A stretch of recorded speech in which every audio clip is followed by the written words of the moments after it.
잊어버린 고향 태초를 차에서 35번째 시간을 은혜 가운데 시작하도록 하겠습니다. 오늘은 아담의 배필이었던 이브에 대해서 우리가 한번 상고하면서 깊은 은혜 가운데 들어가 보도록 하겠습니다. 어떤 질문은 하나의 질문으로도 1000개의 대답을 드릴 수가 있습니다. 베드로서의 하루가 1000년 같고 1000년이 하루 같다는 말은 바로 하나님을 말씀하고 있는 것입니다. 그것이 바로 뭐냐? 바람을 타고 흐르는 언어입니다. 그 베레시트 안에서부터 성령의 바람을 타고 흐르는 언어가 오늘은 우리의 하나님의 자녀들에게, 믿음의 자녀들의 심령 가운데 흘러와서 이제는 그 바람이 성령의 생수로 변해서 배에서 넘쳐 4개 강을 통해 온 열방을 적수에 있는 것을 바라볼 때마다 얼마나 감사하고 기쁜지 내 마음을 표현할 길이 없어서 하루가 1000년 같고 1000년이 하루 같다는 말로서밖에 표현할 수가 없습니다. 우리가 창세기 1장의 씨와 열매는 하나다. 드러나지 않는 나가 바로 씨앗이고 드러나는 나가 바로 열매다. 이러면 다시 말하면 보이지 않는 나가 씨앗이고 보이는 나가 바로 열매다. 다만 씨앗이 땅속에 죽어야 하나가 된다 이 말입니다. 둘이 분명히 하나인데 이 씨앗과 열매가 하나가 되기 위해서는 땅속에서 씨앗이 죽어야지만 비로소 씨앗과 열매가 하나가 됩니다. 빛과 공기는 또한 열매를 맺는데 보이지 않으나 분명히 존재하는 중요한 존재입니다. 씨앗이 땅에 떨어지지만 물들 속에 떨어지는 거야. 제가 이런 말씀 드렸더니 도대체 무슨 씨앗이 땅에 떨어지지 물들 속에 떨어지는 거야. 땅은 윤물과 아랫물이 한것으로 모여진 생긴 무채 다른 이름이 아닌가. 그렇다면 씨앗이 땅에 떨어졌다고 하는 것은 어디에 떨어졌는가? 바로 물들 속에 떨어진 거야. 맞는 말 아닌가요? 창세기 첫째 날 씨 가진 열매 맺는 나무 하나입니다. 창세기 여섯째 날 씨 가진 나무와 열매는 나무로 둘로 분리가 되어버립니다. 씨앗과 열매가 둘이 아니라 하나인데 우리에게 양식을 주실 때에는 둘로 나누어서 우리에게 보여주십니다. 씨앗이 땅에 떨어져 죽지 않으면 썩는다. 너는 죽을 거니 썩을 거니? 오늘 우리에게 나무가 물어봅니다. 너는 죽을 거야 썩을 거야? 나는 내 아버지고 너는 내 증인이란다. 너는 태초의 증인이야. 그것이 바로 특권이고 명예라는 것을 하나님은 성경 66권의 흐름을 통해서 우리에게 보여주기를 원하고 계시는 것입니다. 존재하는 모든 것을 하나님이 창조하신 것 너 알지? 모든 것이 무에서 왔다고 믿지? 내가 뭘 믿느냐고 물은 것이 아니라 뭘 아느냐고 지금 내가 묻고 있는 거야. 우리는 거의가 다 익숙한 것이 정답이라고 생각하지만 아닙니다. 눈에 보이는 것이 전부라고 생각하지만 아닙니다. 들리는 소리가 전부라고 생각하지만 전혀 아닙니다. 하나님, 주님은 모든 걸 결정할 수 있는 절대적 본성을 왜 굳이 이런 약한 존재를 통해서 드러내시려고 하시는 거죠? 이 흙덩어리 안에서 말입니다. 당신의 숨이 이 흙에 새로운 의미를 부여하는 건가요? 저는 이렇게 한 가지 질문을 드렸더니 우리 주님은 1000가지로 답을 해주시는 그렇게 좋으신 분입니다. 아도나이, 엘로임, 여호와. 하나님에게는 이름이 여러 개 있어 하지만 그 이름은 단지 하나님의 인격과 본성의 단면으로 들어가게 하는 창문일 뿐이 아니라 창문일뿐이나 그 어느 것도 그분을 지칭하기에는 부족하지만 그래도 어느 정도 그분을 아는데 도움이 되는 것입니다. 사실 그분은 너무나 심오해서 말로 표현할 수 없어 다시 말해서 소리로 형성될 수 없는 분입니다. 어떤 의미에서는 그분을 쉽게 볼 수도 있고 쉽게 설명할 수도 있습니다. 아, 이제 우리가 태초로 돌아가려고 하는 거구나. 하나님은 그 어느 것도 필요로 하지 않으시지만 우리와 함께 하지 않는 하나님은 하나님이 아니시지. 하나님의 삶 안에 존재한다는 것은 이 신비를 탐험하는 거야. 그렇게 제 속에 끊임없는 그 소리가 들리고 있습니다. 아담이 동물의 이름을 짓는 부분은 어때요? 그게 왜 중요하죠? 그것도 좋은 질문이구나. 이름 짓기에는 중요한 의미가 있단다.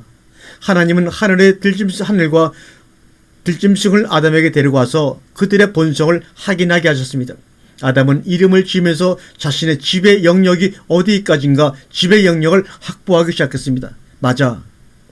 하지만 아담은 자신과 얼굴을 맞대고 이야기를 나눌 수 있는 상대를 필사적으로 그 이름을 지으면서 찾아봤지만 자신이 혼자가 아님을 확인시켜줄 누군가 혹은 무엇인가를 말이지 사실 그는 단 한 번도 혼자인 적이 없었는데도 말입니다. 마주보며 함께할 관계를 추구한다면 이름 짓는 일이 무익하다는 뜻이야. 지배만으로는 거기에 이를 수가 없어 모든 피조물 중에 아담과 마주할 자가 없었고 하나님은 그가 그걸 입증하도록 인내를 갖고 허락하셨단 말이야. 그의 상대는 누구인지 진실로 바르게 깨닫도록 말이야. 멀리 서서 계신 것처럼. 그런데 그 안에 있었어요. 바로 아담이 그렇게 눈을 부릅뜨고 찾던 그 배필이 바로 멀리 있는 것이 아니라 그 안에 있었어요. 이분은 그의 상대이고 그는 창조 아래 그 안에 있었어요. 정확하단 말입니다. 그리고 아담은 하나님 안에 있어요. 절대로 혼자가 아니신 하나님, 얼굴과 얼굴을 맞대고 또 얼굴을. 영원한 이의 본성의 광대함이 이제는 여자와 남자 둘로 표현되며 본질적으로 둘은 다 아버지와 아들, 영혼과 얼굴을 맞대고 살도록 창조 때부터 계획이 되어진 것입니다. 드디어 이루어졌구나. 이 아이는 나와 같은 사람이며 내 뼈이고 내 살이야. 내 힘인 이슈에서 나왔으므로 약함 이샤라고 이름을 지을 것이다. 이샤라니 이브라고 부르진 않았어요. 이샤 여자라고 불렀습니다. 짐승과 새들의 이름을 짓듯이 아담이 그녀의 이름을 지은 것 아닌가요? 그래. 심지어 지금도 그는 하나님에게서 멀어져 독단적으로 그녀에게 약하고 유약하다는 이름을 지어주었어. 바로 자신이 수치스러워하는 자신의 존재를 가리키는 뜻의 말로, 그리고 하나님과 떨어져 홀로 하나님이 될 수 있다는 듯이 혼자라고 선언한 거야, 이 말입니다. 이 빛을 완전히 직면하면서 동시에 어둠을 볼 수가 있니? 전혀요. 어둠이 전혀 없어요. 정확한 말입니다. 그럼 다른 질문을 내가 해볼까? 어둠이나 그림자는 어떻게 생겨날까? 뭔가에 가로막혀서. 맞습니다. 가로막을 사람이나 물건이 전혀 없다면 그녀가 곧 그 깨답을 깨달았습니다. 얼굴을 돌려야 되겠죠. 그래야 그림자가 생기니까요. 바로 그거야. 하나님은 빛이시고 그 안에는 어둠이 전혀 없어. 전혀. 빛이신 하나님은 창조된 전 우주를 포용하시지. 아담은 하나님에게 얼굴을 돌리면서 그림자를, 바로 자신의 그림자를 남겼습니다. 그리고 아담은 자신만의 지배 영역을 만들었고 뱀과 피조물들을 자신의 그림자로 끌어당겼습니다. 창조 첫째 날 빛이 있으라 하시니 빛이 생겼고 하나님이 빛과 어둠을 나누사 아담은 자신의 돌아섬이 좋은 곳이라고 믿게 되자 어둠은 드디어 실제가 되어서 그의 앞에 나타나고 말았습니다. 신뢰 대신 통제가, 말 대신 상상력이, 그리고 관계와 사랑 대신 힘이 그의 앞에 찾아왔습니다. 그는 자신의 어둠을 통해 하나님을 포함해서 모든 것을 다시 정의하게 되었습니다. 선악으로 다시 정의하게 되었다는 말입니다. 자신이 돌아섰다는 사실조차 곧 잊어버리고 그는 여전히 하나님의 아들이며 권위와 지배를 가진 창조의 전형임에도 불구하고 그것이 독립적인 자기만의 힘이라고 주장하게 되었단 말입니다. 슬프게도 우리 모두 아담의 자녀이기에 죽음의 그림자 속에서 계속 살면서 무엇이 선과 악인지 늘 우리 스스로 결정해야 하며 살아가기 때문에 늘 불안하고 편안하고 행복하지가 않은 것입니다.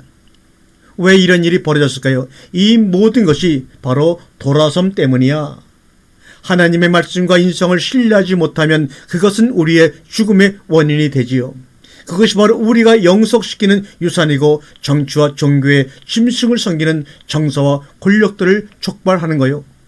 또 우리는 하나님에게서 비롯된 통합에 대한 우리의 소망을 정복이라는 자기 만족적 욕망으로 대치를 시키고 있습니다.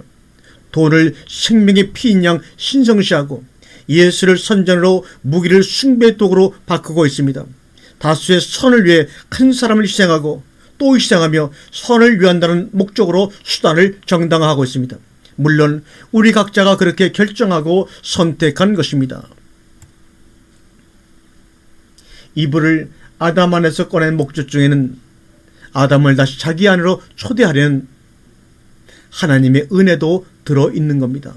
이브는 아담을 다시 하나님 안으로 부르려고 물러서 있었습니다. 아담아, 너 어디 있니?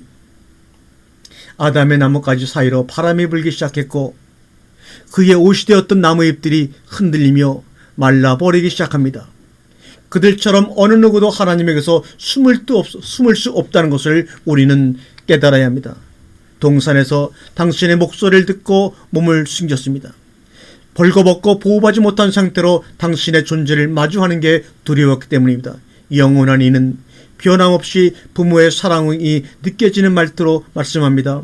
내가 벗었다고 누가 너에게 말했느냐? 아담이 먹지 말라고 했던 그 나무의 열매를 먹었느냐? 아담아, 먹지 말라고 했던 그 나무 열매를 먹었느냐? 그 목소리 역시 한없이 부드러웠으며 혼을 내기는커녕 화해를 시도하는 어투였습니다. 하지만 아담은 방어와 분노로 그 목소리에 맞섰습니다.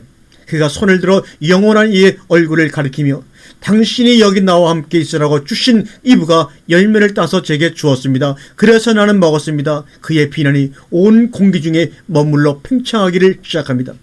인간이 드디어 하나님의 심판자가 되어 하나님의 행위와 의도가 악하다는 것을 드러내는 순간이었습니다. 또한 뻔뻔하게 어둠을 드러내고 뱀을 이용해 자신의 생각을 밝혔습니다. 자신을 정당화하면서 자신만만하게 반란의 기미를 내보인 것입니다. 그가 영원한 이를 공격하는 걸 이브도 옆에서 들었습니다. 뱀과 비슷한 비난의 목소리가 그녀를 혼란스럽게 만들었습니다. 이브는 마침내 자신이 아담에게 배신당했다는 것을 깨달았습니다. 이브가 아담을 고스란히 믿을 만큼 순진하다니, 더욱이 아담이 자신에게 큰 기쁨을 주는 존재에게서 등을 돌린 것도 모자라 이브에게 모든 비난을 감수하라는 듯 책임을 회피하다니, 이것이 바로 그 당시에 창세기 3장의 배경이었습니다. 영원한 이는 역시 응답하지 않았습니다. 어떤 비난도 책망도 하지 않았습니다. 다만 고개를 돌려 이브에게 손을 내밀었습니다. 그리고는 또한 부드러운 목소리로 물었습니다. 내가 무엇을 했느냐? 이브는 아담을 바라보았습니다. 그 아담은 옆에서 그냥 팔짱을 낀 채 자신의 수호자인 뱀 옆에 서 있었습니다. 이브는 분노로 얼굴이 타올랐습니다. 그녀는 영원한 이에게 얼굴을 돌리고 두 손을 뻗어 그의 손을 받아들였습니다. 그의 손바닥을 자신의 얼굴에 대고 입맞춤을 하며 눈물을 흘렸습니다. 그녀는 그의 눈을 보면서 고통스러운 진실을 털어놓게 되었습니다.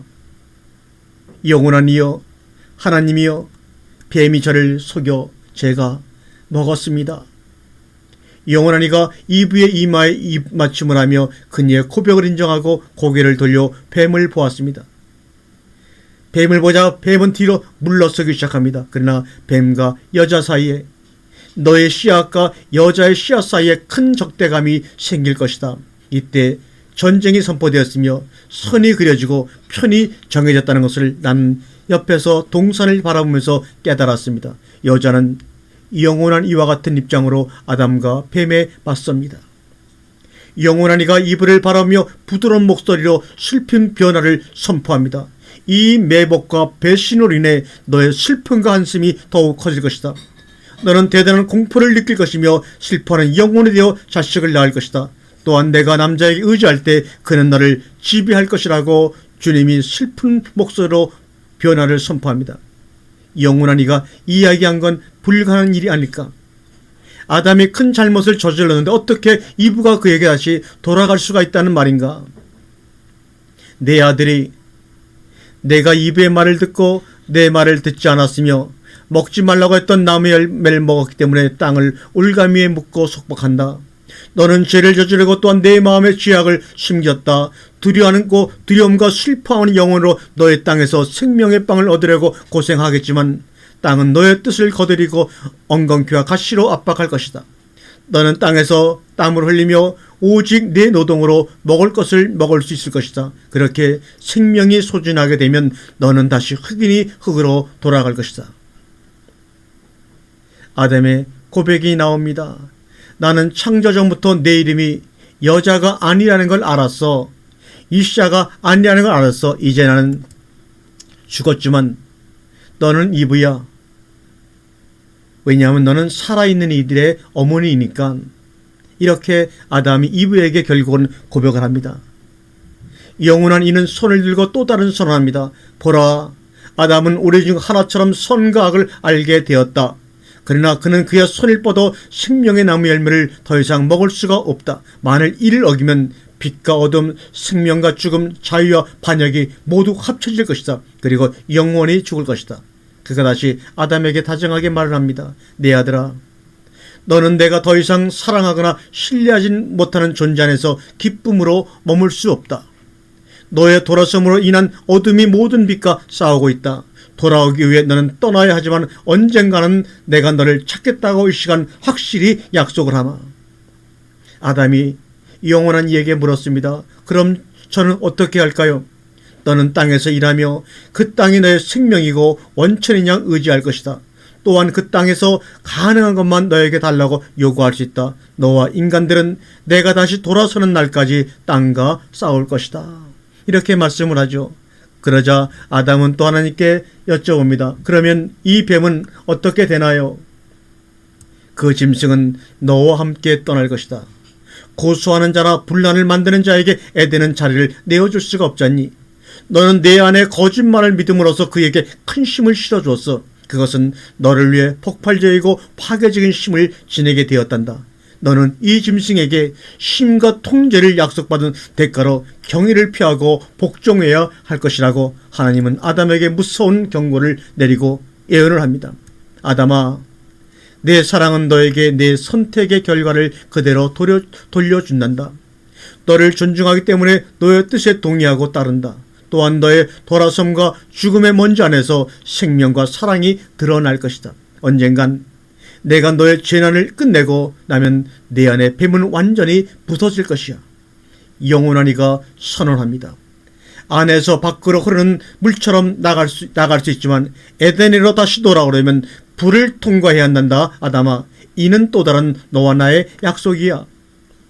항거나 신뢰는 물건이나 이념이 아니란다. 그건 바로 약하고 벌거벗은 내가 상대방에게 마음을 열면서도 전혀 수치스러워하지 않는 것이야. 물론 너에게는 신뢰가 오를 수 없는 산이라고 말해준 각오의 상처와 어둠이 있지만 하지만 그럼에도 너는 할 수 있단다. 셋이 존재한다고 말했잖아. 셋이 도대체 뭔데요, 하나님? 역사의 틀을 만든 새 여인이야.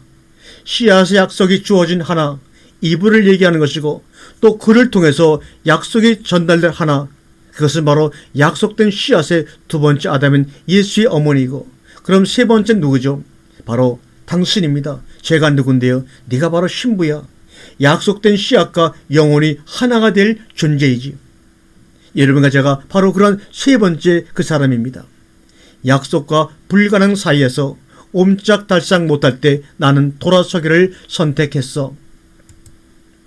그 안에 머물러 그와 함께 하는 것이 최고의 선이야. 최고의 복이란다. 지난 몇 세기 걸쳐 유대교 랍비의 미들라시, 이 미들라시는 구약 성경에 대한 고대 유대인들의 주석을 얘기합니다. 미들라시에서는 에덴 동산의 금기된 과일로 여러 개의 과일과 견과류를 제시했지만 창세기와 미드라시에 모두 공통으로 등장하는 과일이 하나가 있습니다.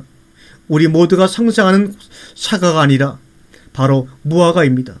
성경에서는 무화과는 깨짐을 상징합니다. 예컨대 신약에서 예수님 무화과 나무를 저주하시고 아담과 이브가 무화과 잎으로 가리개를 만든다는 것을 고려하면 대단한 전통이 아닐까요? 우리는 사과를 먹을 때 씨를 먹진 않습니다. 그 핵심적인 생명을 소화시키지 않는 것이죠. 그러나 무화과를 먹을 때는 씨를 먹지 않을 수 없습니다. 그리고 씨를 먹을 때 깨짐을 상징하는 그 과일은 우리의 일부가 됩니다. 이런 점이 저에게는 대단히 진실하다는 인상을 줍니다. 창세기 3장 7절에 보니 무화과 나무 잎을 엮어 치마를 삼았더라, 이런 기사가 나옵니다.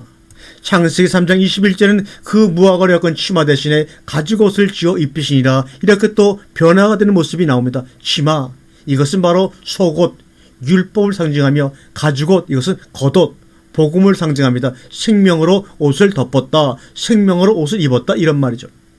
무화과 나무 잎, 테에나, 피그 리브지. 이 피그는 보잘것없는, 이게 다 뭐야, 정말 시시하네, 이런 뜻입니다. 열매 없는 나무잎 한 쪽만 있는 겁니다. 바로 선악으로 옷을 입은 것이 바로 무화과 나무로 옷을 해 입은 것입니다. 성경서 말은 바로 옷의 변천사입니다. 무화과 나무 잎으로 만든 옷은 바로 속옷을, 신약 성경의 속옷을 의미하는 것이요, 율법을 의미하는 것이요, 선악으로 지은 옷을 말씀하고 있는 것이고, 가죽옷은 구약 신약의 겉옷을 의미하는 것이요, 동물을 잡아 만든 옷입니다. 그 뒤에 최종적으로 그리스도로 우리가 옷을 입게 되면 구원은 완성이 되는 것입니다. 노아의 홍수 사건으로 인해 에덴 동산은 다 물에 잠겨버리고 말았습니다. 지상에서는 에덴 동산이 그 모습이 완전히 감추어져 버렸습니다. 그러나 예수 그리스도로 인해 그 상실한 에덴 동산이 우리의 심령 가운데 들어와 존재하고 있는 것을 여러분은 보고 듣고 만지고 있습니까? 그 결과 세상에서 말하는 에덴과 유토피아는 없어지고 말았습니다. 그래서 유토피아는 말 자체가 거기 유토피아 없는 곳이 되어버렸습니다. 우리가 유토피아지만 그것은 거기 없다는 뜻입니다. 거기 없다는 뜻을 계속 입으로 말하면서도 찾고 있는 인간의 자가양착, 그 착각함이 얼마나 안타까운 심령입니까? 이제는 거기 없는 곳을 찾으려고 평생을 노력하며 고생하지 말고 우리의 심령 가운데 들어와 뿌리를 내리고 열매를 맺고 있는 그 에덴 동산, 상실한 에덴 동산을 만지고 보고 들을 수 있는 여러분이 되기를 간절히 축원합니다. 음물과 아랫물이 합쳐져 믿는 자들에게는 그 에덴이 안으로 들어와 있습니다. 무치로 나타납니다. 내 인생에 암초했던 것들이 그리스도 안에 들어와 보니 비로소 반석이 되었다는 말입니다. 이 반석을 창세기 셋째 날에서는 무치라고 부르는 것입니다. 이 무치를 신약에서는 예수님은 반석이라고 말씀하십니다. 요한복음 12장 23절에 인자의 영광은 십자가에서 죽는 것이다. 하나님이 지으신 모든 것이 선함에 감사함을 받으면 버릴 것이 없나니. 시가진, 이 가진이란 말이 아부입니다. 아부가 뭐죠? 아버지. 열매 맺는 나무. 뱀의 첫 질문 창세기 3장 1절을 우리가 한번 살펴보면서 오늘의 말씀을 정리해 볼까 합니다. 둘을 하나로 먹지 말라 하시더냐, 이 말입니다. 둘을 하나로 먹지 말라 하시더냐. 정확히 원어 성경을 기억하면 둘을 하나로 먹지 말라 하시더냐. 그러자 여자의 답이 창세기 3장 3절에 나오고 있습니다. 동산 중앙에 있는 나무의 열매는 하나님의 말씀에 너희는 먹지도 말고 만지지도 말라, 너희가 죽을까 하노라고 하셨다고 합니다.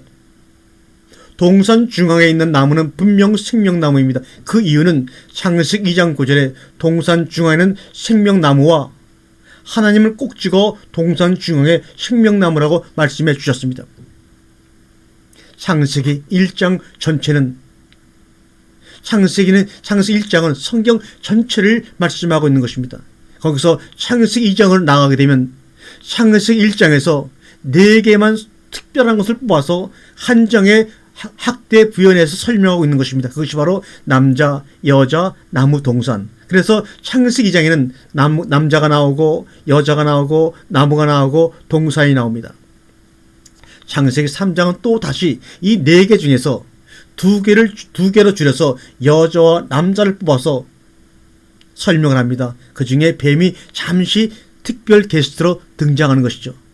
창세기 4장은 아담과 그의 가족을 통해 창세기 1, 2, 3장을 부연해서 설명해주고 있는 것이고, 창세기 12장부터는 아브라함의 일가를 통해서 넓게 펼쳐서 하나님의 창세기 1장의 뜻들을 우리에게 표현해주고 있는 것입니다. 그러므로 시기에 따라서 시간에 따라서 다른 것을 설명해주고 있는 것이 창세기 1, 2, 3장, 4장, 5장, 6장, 12장, 50장을 얘기하는 것이 아닙니다. 다 하나의 창세기의 그 얘기를 풀어서 설명하고 있는 것을 다만 후대에서 그렇게 장수를 나누어 분리해 놓은 것뿐입니다.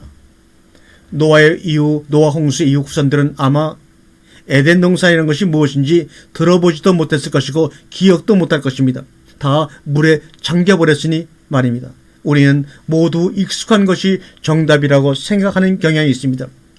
100년 전까지만 해도 굶어 죽는 이가 너무나 많았습니다. 지금도 물론 기아로 죽어가는 이들이 너무나 많이 있지만 말입니다.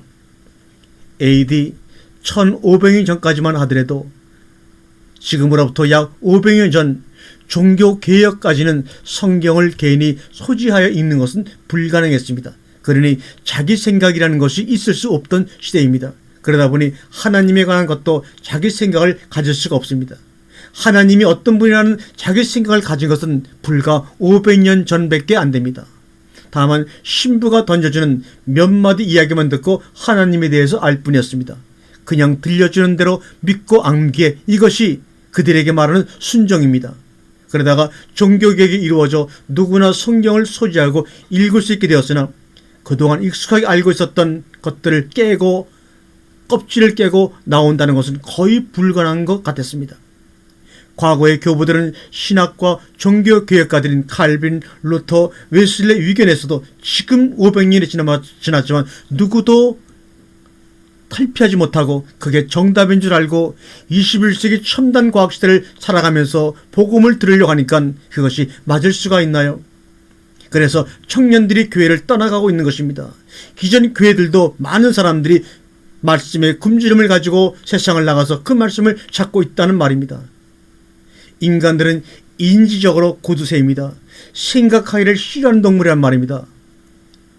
모든 것을 생존을 위해 에너지를 사용되기를 원하기 때문에 무의식적으로 생각이라는 곳에 에너지를 쓰기를 싫어합니다. 두려워합니다. 그래서 목사나 신부들이 대신 얘기해주는 그것을 듣고 자기의 생각을 대체해버리는 비극을 지금까지 반복해서 행하고 있습니다. 은사라는 것이 무엇입니까? 우리의 생각하는 기능, 인지적 기능의 대체 효과로 그 기능이 뛰어난 것입니다. 그동안 엄청난 생각을 하며 듣고 가르침을 받고 믿었는데 직접 현장에서 아무 생각이 없이 보고 확인이 되니 얼마나 시원하고 인지적으로 쉽고 편할 수가 없는 거야. 그래서 은사가 있는 집회를 찾아다니는 이유가 바로 그겁니다. 하나님하고는 전혀 상관이 없을 수도 있다는 말입니다. 에너지가 남아도는 겁니다. 그러니까 은사 집회 가면 큰 능력을 받아 에너지가 남아돌아가는 것이 아니라 생각을 할 수 있는 것을 안 하게 되니까 그만큼 에너지가 남아돌아서 뭔가가 되는 것 같고 뭔가가 은혜와 능력을 받은 것처럼 착각 속에 빠져버리는 것입니다. 그러한 것이 오래가면 정말로 하나님을 떠날 수밖에 없는 겁니다. 그런데 그것을 보고 뭔가 새로운 힘이 강력하게 들어온 것 같은 착각을 일으키는 경우가 얼마나 많이 있는지요. 그래서 사람들이 은사 집회에 그렇게 열광하는 것이라는 것을 여러분이 마음속에 생각하시고 다음 주에 함께 더욱더 귀한 말씀을 나누도록 하겠습니다. 아멘.